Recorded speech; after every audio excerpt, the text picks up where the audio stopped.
Caminho para a Felicidade, Fulton Sheen. Capítulo 14. Trabalho.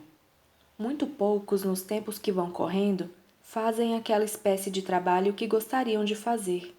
Em vez de escolherem livremente as suas ocupações, são forçados por necessidade econômica a dedicar-se a tarefas que não conseguem satisfazê-los. Muitos dizem: eu deveria ocupar-me em alguma coisa de superior ao que estou fazendo agora. Ou, este meu trabalho só é importante porque me pagam. Tal atitude está na base de muito trabalho imperfeito e mal executado. O homem que escolhe o trabalho porque este satisfaz a uma finalidade que se harmoniza com seu modo de ser é o único que se engrandece pelo trabalho. Verdadeiramente, só ele poderá dizer quando chegar ao fim: está acabado. Este sentido de vocação está, infelizmente, desaparecendo em nossos dias. Não se deve atribuir a culpa à complexidade do nosso sistema econômico, mas antes ao colapso dos valores espirituais. Qualquer trabalho, visto em perspectiva adequada, pode servir para nos enobrecer, mas para descobrir essa nobreza, exige-se como prelúdio necessário a compreensão da filosofia do trabalho. Cada tarefa que empreendemos contém dois aspectos: a nossa finalidade, que nos diz que ela merece ser feita, e o trabalho, considerado independentemente do seu fim em vista. Jogamos tênis para fazer exercício, mas jogamo-lo o melhor possível apenas pela satisfação de fazer isso bem. O homem que argumentasse que podia fazer igualmente exercício por meio de uma técnica deficiente no campo de tênis teria falhado na compreensão do segundo aspecto de toda a atividade, a realização da tarefa de harmonia com o padrão de perfeição próprio dela. De igual modo, o homem que trabalha numa fábrica de automóveis pode ter como intenção primária ganhar o salário, mas o propósito do trabalho em si é o acabamento perfeito do mestre. Um trabalhador devia ter sempre presente esta segunda intenção, como o artista nunca se esquece da beleza que há de tender quando pinta, nem a dona de casa a necessidade da limpeza quando espana o pó. Hoje tornou-se dominante o primeiro aspecto do trabalho e tende-se a desprezar o segundo, de tal modo que muitos operários nas horas de trabalho sentem-se enfastiar. São como hortelãos encarregados de cultivar couves para que se lhes desse esparregado, os quais se desinteressassem de que as suas hortas fossem convenientemente sachadas ou as couves vicejassem. Isto é uma atitude errada. O próprio Deus trabalhou quando fez o mundo e, vendo-o, achou-o bom. O orgulho legítimo de fazer bem um trabalho modera-lhe em grande parte o enfado. Algumas pessoas que se têm mantido fiéis a um ideal de perfeição sentem viva emoção em qualquer trabalho. Conhecem a satisfação de um trabalho bem feito, quer estejam a fazer uma cadeira, limpar uma cavalariça ou a esculpir a estátua para uma catedral. A honra e o respeito por si próprio recebem especial brilho da disciplina que se põe num trabalho cuidado. Conservam a velha atitude da Idade Média em que o trabalho era um ato sagrado, uma cerimônia, uma fonte de mérito espiritual. Não era empreendido então o trabalho meramente por causa do ganho, mas era escolhido por um impulso interior, pelo desejo de projetar com o próprio esforço humano o poder criador de Deus. Nenhuma tarefa devia ser empreendida por um espírito que ignorasse estes aspectos primários do trabalho. Para unir as duas coisas, a alegria de fazer bem uma mesa e a finalidade pessoal que se tem ao fazê-lo, a qual é ganhar com o que viver, devem-se ter em mente os seguintes princípios. 1. O trabalho é um dever moral e não, como muitos pensam, necessidade meramente física. São Paulo dizia: o homem que não quer trabalhar deve deixar-se morrer à míngua. Quando o trabalho é considerado dever moral, é evidente que contribui não só para o bem social, como também presta outros serviços ao próprio trabalhador. Previne a ociosidade da qual podem advir muitos perigos e mantém o corpo sujeito à razão. 2. Trabalhar é orar. Uma vida bem ordenada não adia a oração para o fim do trabalho. Faz o trabalho uma oração. Realiza-se isto quando nos voltamos para Deus no início e no fim de cada tarefa e mentalmente a oferecemos por seu amor. Deste modo, quer estejamos a olhar por uma criança ou a fazer carburadores, a rodar um torno mecânico ou a superintender num elevador, o trabalho é santificado. Por mais orações que se rezem nas horas de descanso, não podem estas compensar trabalho desmazelado. Mas quaisquer tarefas honestas, bem feitas, podem tornar-se oração. 3. Um economista medieval, Antônio de Florença, resumiu a relação entre o trabalho e a vida nesta fórmula feliz. Aspas. Ganhar dinheiro tem como objetivo poder prover a nós próprios e aos que de nós dependem. Prover a nós e aos outros tem como objetivo poder viver virtuosamente. Viver virtuosamente tem como objetivo salvar a nossa alma e atingir a felicidade eterna. Fecha aspas. O trabalho, porque é uma atividade não só individual, mas também social, devia em justiça receber duas espécies de recompensa. John Jones, que trabalha numa mina, está cansado ao fim do dia.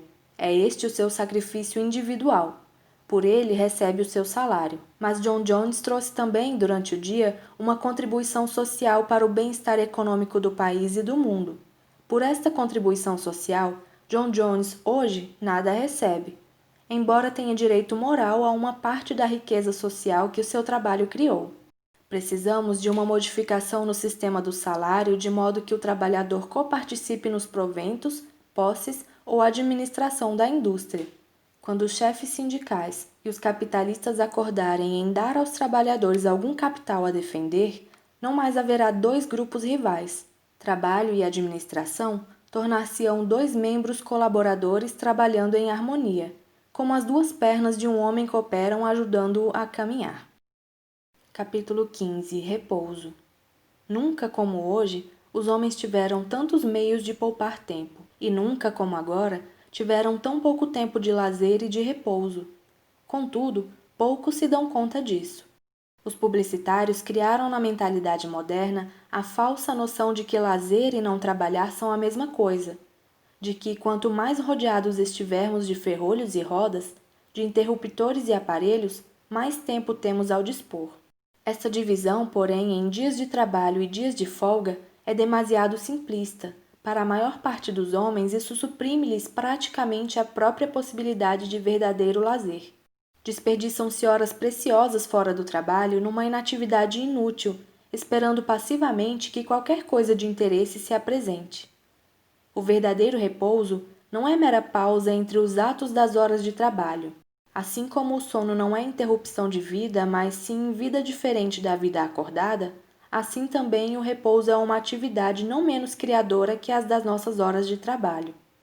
O repouso, verdadeiro lazer, não pode desfrutar-se sem um certo reconhecimento do mundo espiritual, porque a primeira finalidade do repouso é a contemplação do bem.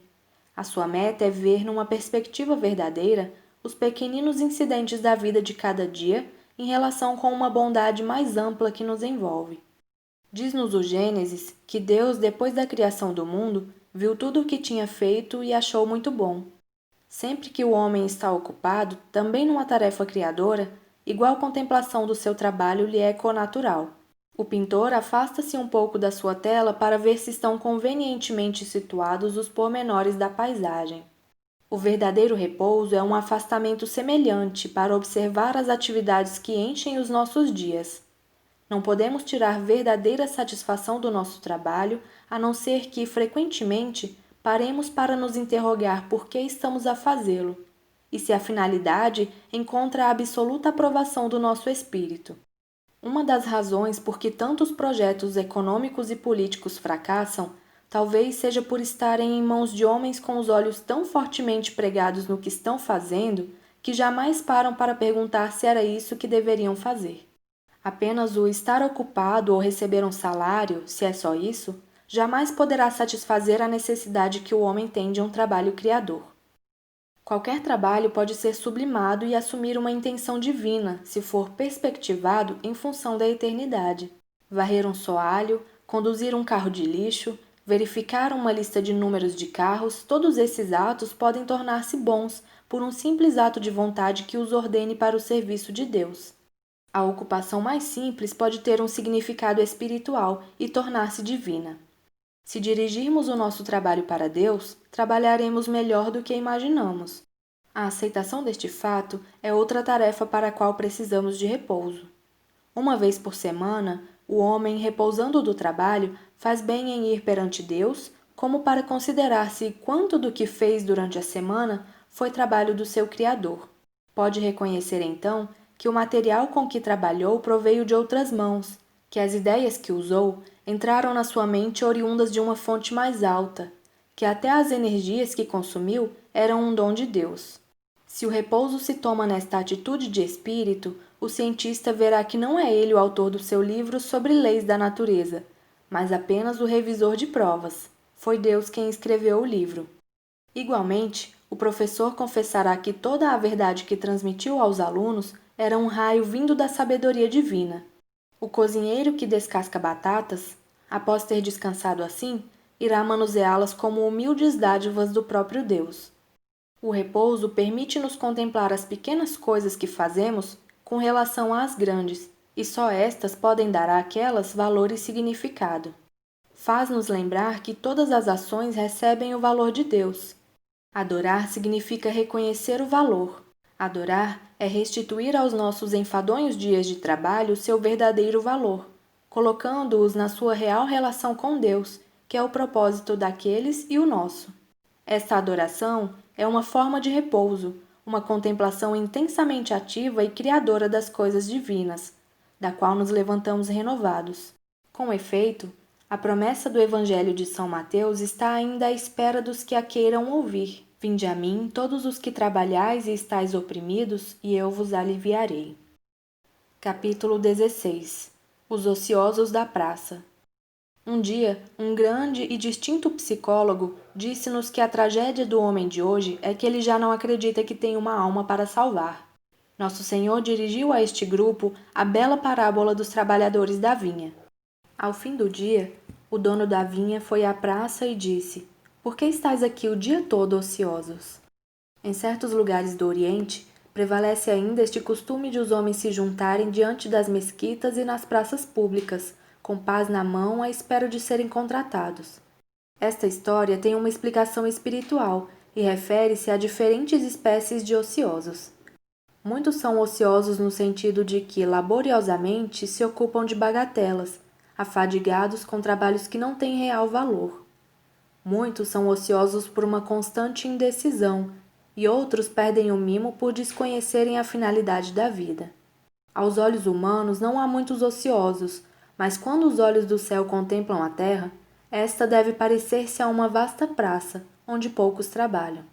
Para Deus, toda esta atividade em adquirir riquezas, casar e dar em casamento, comprar e vender, estudar e pintar, são todos meios para alcançar o supremo e final objetivo, que é a salvação da nossa alma. Todo o dispêndio de energias humanas que estabelece como fim o que é um meio, que isola a vida da finalidade da vida, é uma ociosidade ativa, uma triste e deplorável vacuidade. Não obstante esta nova e altera definição de ociosidade dada por Nosso Senhor, muita esperança, contudo, nos sugere esta parábola, pois alguns foram contratados à 11ª hora e receberam tantos quanto os que trabalharam o dia inteiro. Nunca é demasiado tarde para a graça de Deus. É um típico fato psicológico que todos aqueles que se voltam tarde para Deus geralmente consideram perdidos todos os seus anos passados. Santo Agostinho, refletindo na sua mocidade malbaratada, dizia: Quão tarde te amei, ó beleza antiga! Não há casos desesperados. Não há vida que esteja tão gasta que não possa ser ressarcida. Nem há nenhuma ociosidade tão inveterada que impeça que se trabalhe utilmente alguns minutos na vinha do Senhor, mesmo às últimas horas da vida, como aconteceu com o ladrão arrependido. Quando o Senhor, ao fim do dia, deu a cada um o mesmo salário, os que tinham suportado o peso do dia e do calor queixaram-se de que aqueles que tinham vindo à 11ª hora recebessem a mesma coisa, ao que o nosso divino Senhor retorquiu: Acaso o teu olho há de ser mau porque eu faço o bem? A ideia da recompensa não se deve imiscuir no serviço de Deus. Aqueles que levam uma vida virtuosa durante 40 anos e depois protestam contra a salvação dos recém-chegados têm espírito mercenário. Em todos os atos do homem verdadeiramente espiritual, a inspiração vem do amor e não do desejo de recompensa. Não se pode falar de recompensa de um verdadeiro amor matrimonial sem insultar marido e esposa. Ao afeto com que uma criança cinge com os braços o pescoço materno, ou que conserva a mãe acordada em vigílias mais longas que as das pacientes estrelas, não pode associar-se à recompensa. Também não pode associar-se ao heroísmo de um homem que arrisca a vida para salvar a outrem. Da mesma maneira, os que se dedicam cotidianamente a uma piedade sincera ficam tão encantados, fascinados, glorificados pela sua entrega abnegada como qualquer um destes.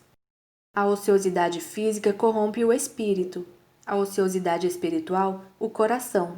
A ação conjunta do ar e da água pode converter uma barra em ferrugem. Portanto, a todas as horas, o homem que se encontra na praça deve perguntar-se a si mesmo: por que estou eu aqui, ocioso?